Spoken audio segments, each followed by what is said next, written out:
मांगोगे तो पाओगे, मिलके मांगोगे तो मिलेगा, ढूंढोगे तो पाओगे, खटखटाओ खुलेगा स्वर्ग की आशीषें पाओ तुम मुझसे अभी, खटखटाओ खुलेगा स्वर्ग की आशीषें पाओ तुम मुझसे अभी।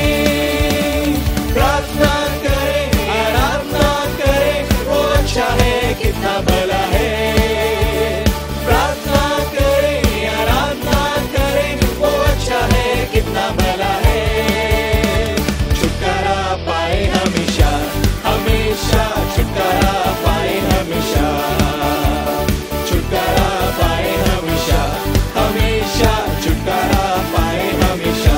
आओ भाइयों आओ भाइयों आओ बहनों, आओ भाइयों आओ बहनों, आकर उसको परखो देखो, आकर उसको परखो देखो, सारा भार उठाने के लिए, सारा भार उठाने के लिए यीशु राजा बुलाता है। प्रार्थना करें प्रार्थना करें आराधना करें, वो अच्छा है कितना भला है, प्रार्थना करें आराधना करें, वो अच्छा है कितना भला है, छुटकारा पाए हमेशा हमेशा, छुटकारा पाए हमेशा, छुटकारा पाए हमेशा हमेशा, छुटकारा पाए हमेशा। जय जयकार करो सब प्यारो, नर नारी एक संग पुकारो, जय जयकार करो सब प्यारो, नर नारी एक संग पुकारो, नारे मारो जय ललकारो, नारे मारो जय ललकारो, जय जयकार सृजनहार पालनहार तारनहार, प्रार्थना करें आराधना करें, वो अच्छा है कितना भला है, प्रार्थना करें आराधना करें, वो अच्छा है कितना भला है, छुटकारा पाए हमेशा हमेशा, छुटकारा पाए हमेशा, छुटकारा पाए हमेशा हमेशा, छुटकारा पाए हमेशा। यीशु ही है, यीशु ही है, यीशु ही है रब मेरा, रब मेरा, यीशु ही है, यीशु ही है रब मेरा, रब मेरा, वो यीशु ही है, वो यीशु ही है, वो यीशु ही है रब मेरा, वो यीशु ही है, वो यीशु ही है, वो यीशु ही है रब मेरा। प्रार्थना करो प्रार्थना करो निरंतर, आराधना करो विश्वास से, प्रार्थना करो निरंतर, आराधना करो विश्वास से, रवि जन की प्रार्थना विश्वास की प्रार्थना तोड़ती है सारे बंधन को, रवि जन की प्रार्थना विश्वास की प्रार्थना तोड़ती है सारे बंधन, वो यीशु ही है, वो यीशु ही है, वो यीशु ही है, वो यीशु ही है रब मेरा,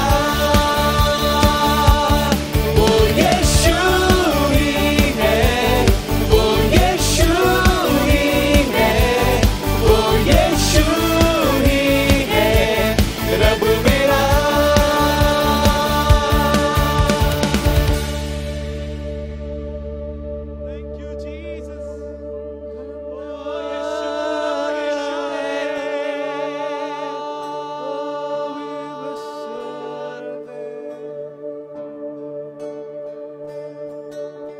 जब लेता हूँ मैं नाम तेरा, तेरी सामर्थ को तब मैं देखता हूँ। तुझसे मेली हर बरकत मुझे महफूज तेरे संग में रहता हूँ। जब लेता हूँ मैं नाम तेरा, तेरी सामर्थ को तब मैं देखता हूँ।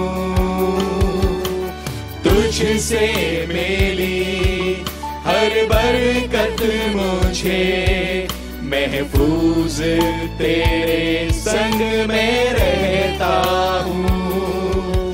करता हूँ तेरा शुक्रिया मैं प्रभु, करता हूँ तेरा शुक्रिया मैं करता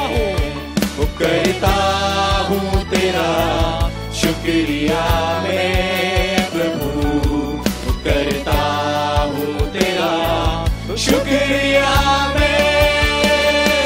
तेरे फजल में तेरी दया में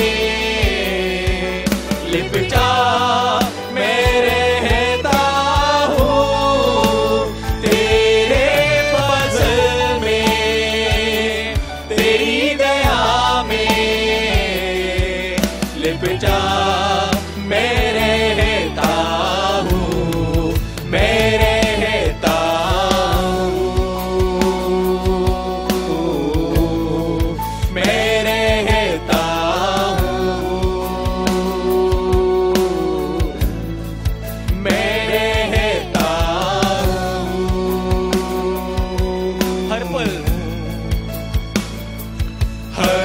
पल मेरी हर सांस तेरी स्तुति करती रहे। हर दिन मेरी हर बात तेरी महिमा गाती रहे। हर पल मेरी हर सांस तेरी स्तुति करती रहे। हर दिन मेरी हर बात तेरी महिमा गाती रहे। यीशुआ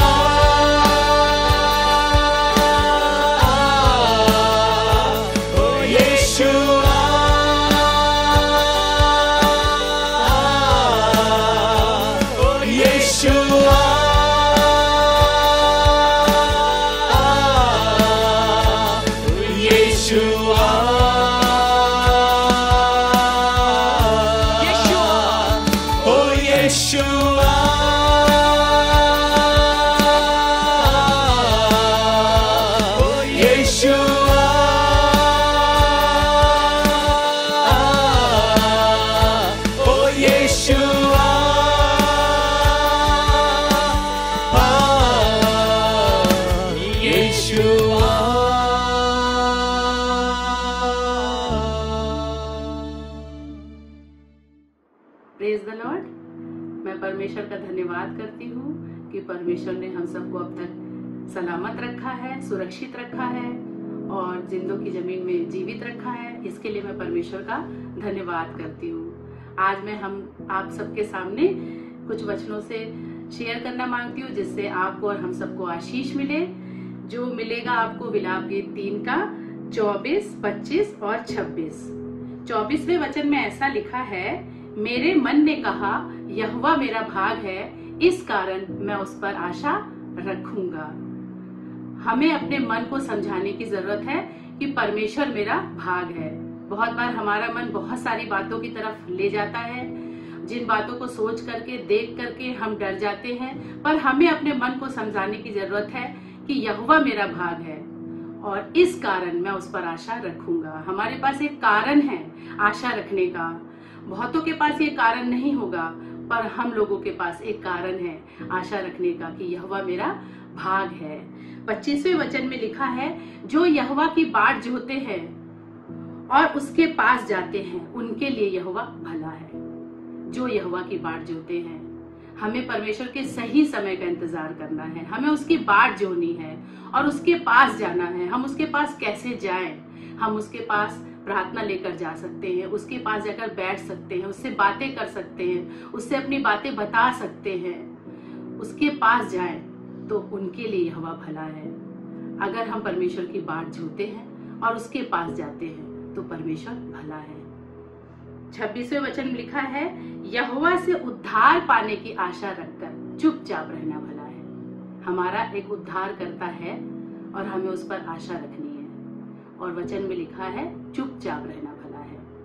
बहुत सारी बातें हो रही हैं, विषम परिस्थितियां हैं, कुछ भी ठीक नहीं है, लेकिन परमेश्वर का कलाम कहता है यहोवा से उद्धार पाने की आशा रखकर। हमारा उद्धार करता यीशु मसीह है, हमें उससे उद्धार पाने की आशा रखनी है। हमारे पास एक बड़ा आशा का कारण है, वो है हमारा छुटकारा देने वाला परमेश्वर यीशु मसीह। उस पर जाए, उसके पास जाए, उससे आशा रखे। और किस चीज की आशा? उद्धार पाने की, छुड़ाने की, बचाने की वो सामर्थ्य रखता है। और चुपचाप रहे तो हम उसकी भलाई को अपने जीवन में देखने पाएंगे, अपने लोगों के बीच में देखने पाएंगे। तो यहोवा से उद्धार पाने की आशा रखकर उसके पास जाने पर हमें आशीष मिलेगी, उसकी भलाई को हम देखने पाएंगे। परमेश्वर इस वचन से आप और हम सबको आशीष दे। Assembly of believers church Rajajipuram की तरफ से आज की इस आराधना में हम आपका अभिवादन करते हैं और आशा करते हैं कि परमेश्वर का वचन आपके लिए आशीष का कारण होगा। आज मदर्स डे है और मदर्स डे पर मैं चाहता हूं कुछ एक बातें आपको आज वचन से बताऊं। हमारे हिंदुस्तान में मां की बड़ी इज्जत की जाती है, बड़े आदर और सम्मान के साथ में मां को देखा जाता है। और ख़ास तौर से हमारी बंगाली संस्कृति में अगर आप देखें तो पीसी माँ, दीदी माँ, दादी माँ और पता नहीं कितनी स्त्रियां हैं जिनको माँ का दर्जा दिया जाता है। और ये माँ का दर्जा सम्मानित दर्जा है और हमें इस दर्जे का, इस पद का सम्मान करना चाहिए। माँ कैसे पैदा होती है? कभी इस बारे में आपने शायद नहीं सोचा होगा कि मां की पैदाइश कैसे होती है। मां का जन्म भी एक अद्भुत जन्म होता है। मेरे साथ एक आयत निकालिए और ये आयत आपने बहुत बार सुनी होगी और बहुत बार पढ़ी होगी। यूहन्ना 16 अध्याय और उसका 20 पद है। यूहन्ना 16 अध्याय उसका 20 पद। मैं तुमसे सच सच कहता हूं कि तुम रोगे और विलाप करोगे, परंतु संसार आनंद करेगा। तुम्हें शोक होगा, परंतु तुम्हारा शोक आनंद में बदल जाएगा। लिखा है तुम्हारा शोक आनंद में बदल जाएगा। मैं इसी लाइन से शुरू करना मांगता हूं। तुम्हारा शोक आनंद में बदल जाएगा। ये बहुत बार आपने सुना है, लेकिन इसके आगे वाला पद मैं चाहता हूं पढ़ा जाए और वो 21 पद है जहां पर ऐसे लिखा है, प्रसव के समय स्त्री को शोक होता है। लिखा है प्रसव के समय स्त्री को शोक होता है। पुरानी हिंदी बाइबल में लिखा है जब स्त्री जनने लगती है तो उसको बहुत पीड़ा होती है, बहुत शोक होता है, क्योंकि उसकी दुख की घड़ी आ पहुंची है। क्योंकि उसकी दुख की घड़ी आ पहुंची है। हाँ जी। परंतु जब वह बालक को जन्म दे चुकती है, लेकिन जब वो बालक को जन्म दे चुकती है तो इस आनंद से कि संसार में एक मनुष्य उत्पन्न हुआ, इस आनंद से कि संसार में एक मनुष्य उत्पन्न हुआ है, उस संकट को फिर स्मरण नहीं करती। फिर वो उस पीड़ा को याद नहीं करती। जमाने में आनंद मनाया जाता है, लड़का पैदा हुआ। जमाने में आनंद मनाया जाता है लड़की पैदा हुई। जी हां, यह आनंद का विषय है कि पुत्र पैदा हुआ है, पुत्री पैदा हुई है। और मैं नहीं सोचता कि किसी पुत्र को पैदा होने में कोई दर्द होता है, कोई तकलीफ होती है। किसी पुत्री को पैदा होने में कोई तकलीफ होती है, कोई दर्द होता है। दर्द तो होता है मां के पैदा होने पर। सिर्फ पुत्र पैदा नहीं होता, सिर्फ पुत्री पैदा नहीं होती, लेकिन उस दिन जिस दिन बच्चे का जन्म होता है, मां पैदा होती है। यह मां बहुत ही सम्मान के योग्य है। पत्नी पैदा होती है, बहुत आनंद होता है, उस लड़की को भी बड़ा आनंद होता है। पति बनता है, उस लड़के को भी बड़ा आनंद होता है कि आज हमारी शादी हो रही है। लेकिन सबसे ज्यादा गौरव की बात मां बनने की होती है। पूरे दुख में, पूरी पीड़ा में वो केवल बच्चे को पैदा नहीं कर रही है, एक मां को उत्पन्न कर रही है। अगर मैं आपको उत्पत्ति की पुस्तक में ले जाऊं, 3रा अध्याय और उसका 16 पद पढ़िएगा। 3रा अध्याय उसका 16 पद, जहां पर परमेश्वर स्त्री से बात कर रहे हैं और कुछ कह रहे हैं। सुनिएगा। फिर स्त्री से उसने कहा, फिर स्त्री से उसने कहा, फिर स्त्री से परमेश्वर ने कहा। सुनिएगा। मैं तेरी पीड़ा हाँ, और तेरी गर्भवती होने के दुख को बहुत बढ़ाऊंगा। मैं तेरी पीड़ा को और तेरे गर्भवती होने की पीड़ा को बहुत बढ़ाऊंगा। हाँ जी। तू पीड़ित होकर बालक उत्पन्न करेगी, तू पीड़ित होकर के बालक उत्पन्न करेगी, और तेरी लालसा तेरे पति की ओर होगी। तेरी लालसा तेरे पति की ओर होगी। यहां पर परमेश्वर अपनी एक योजना स्त्री को बता रहा है। अगर ऊपर वाले पदों में पढ़ेंगे तो परमेश्वर शैतान से कह रहा है, परमेश्वर सांप से कह रहा है कि मैं तेरे और स्त्री के वंश के बीच में बैर उत्पन्न करूंगा और स्त्री का वंश तेरे सिर को कुचल डालेगा। जो कुछ शैतान ने किया है, जो कुछ सांप ने किया है, स्त्री को बहकाया है, परमेश्वर एक योजना तैयार कर रहा है। और वो ये कि स्त्री का वंश सांप के सिर को कुचलेगा। जब मां एक पुत्र को जन्म देती है तो इस योजना को जरूर से याद रखे। जो काम मां कर सकती है वो काम बाप नहीं कर सकता। माफ कीजिएगा, ज्यादा जिम्मेदारियां मां की होती हैं, ज्यादा नम्र स्वभाव मां का होता है, ज्यादा झेलने की तबीयत मां में होती है। और परमेश्वर ने एक स्त्री को ये बात सौंपी है कि वो पुत्र जनेगी। उसको पीड़ा होती है और जब बालक उत्पन्न हो जाता है तो वो अपने दर्द को, दुख को भूल जाती है, क्योंकि बालक उत्पन्न हुआ है। अब शुरू होती है परमेश्वर की योजना। मैं उन माओं को बहुत धन्य कहता हूं, धन्यवाद करता हूं उनका, जिन्होंने अपने बालकों को तैयार किया है परमेश्वर की योजना के अनुसार, अपने बालकों को सेवक बनाया है परमेश्वर की योजना के अनुसार कि वो शैतान के सर को कुचल सके। पुराने नियम से एक मां का जिक्र करना मांगता हूं और वो हन्ना है। हन्ना ने रो रो करके परमेश्वर के सामने विलाप किया, मंदिर में रो रही थी, विलाप कर रही थी कि मुझे एक पुत्र दे दे, और जब तू मुझे पुत्र देगा तो मैं उसे तेरे लिए समर्पित कर दूंगी जीवन भर के लिए।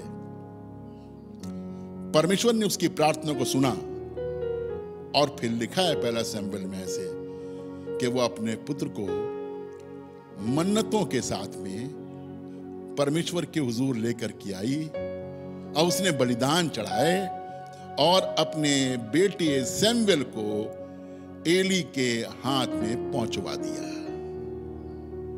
उसे मालूम था मेरा बेटा परमेश्वर की महिमा के लिए है, परमेश्वर का काम पूरा करेगा। दूसरी मां का जिक्र करूं तो नए नियम में अगर आप आए तो मरियम जब मंदिर में अपने बच्चे को लेकर के आई है और उसने सब अर्पण किया है, बलिदान चढ़ाए हैं, तो उस समय वहां पर एक व्यक्ति है जो परमेश्वर की आत्मा के द्वारा पहुंचाया गया है और वो एक भविष्यवाणी कर रहा है।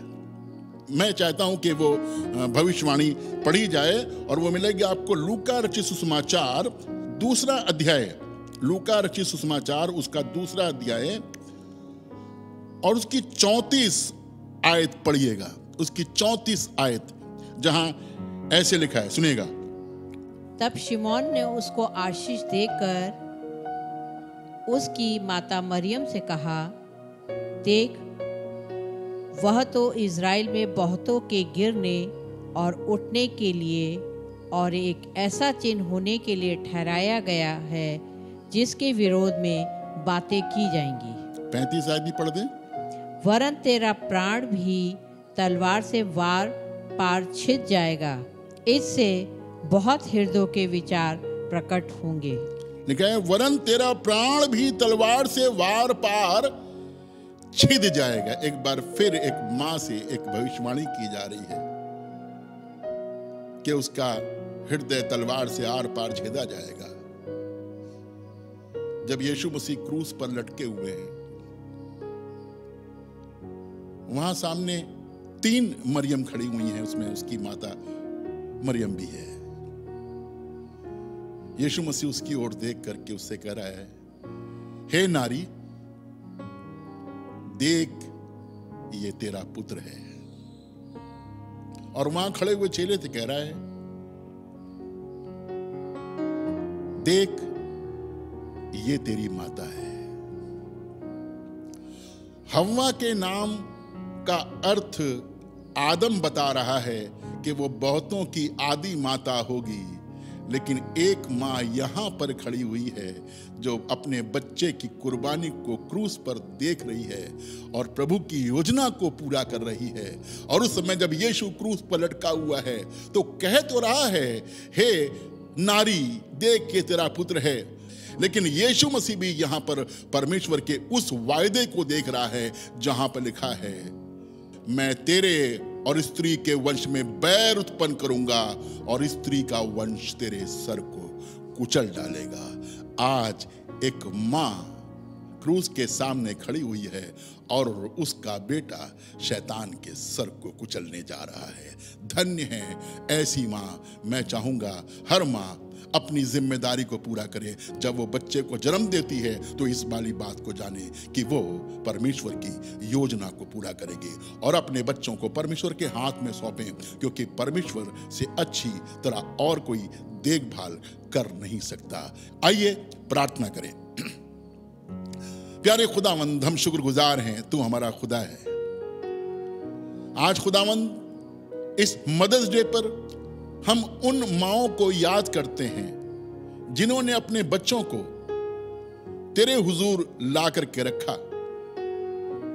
जिस तरह गौरैया अपने बच्चों को, शुपा बेनी अपने बच्चों को तेरी वेदी के पास में ला करके रखती, वैसे उन्होंने रखा। उन बच्चों की परवरिश रूहानी राहों में हुई। चाहते हैं खुदावंद तेरी मर्जी इन माओं के वसीले से पूरी हो जाए, इन माओं को बड़ी बरकत दे। और खुदावंद जो मां बनने वाली हैं तो उनको भी ऐसी प्रेरणा दे ताकि वो तेरी राह में अपने बच्चों की परवरिश कर सकें। खुदावंद सभी को बड़ी बरकत दे। यीशु मसीह के नाम से मांगते हैं, आमीन।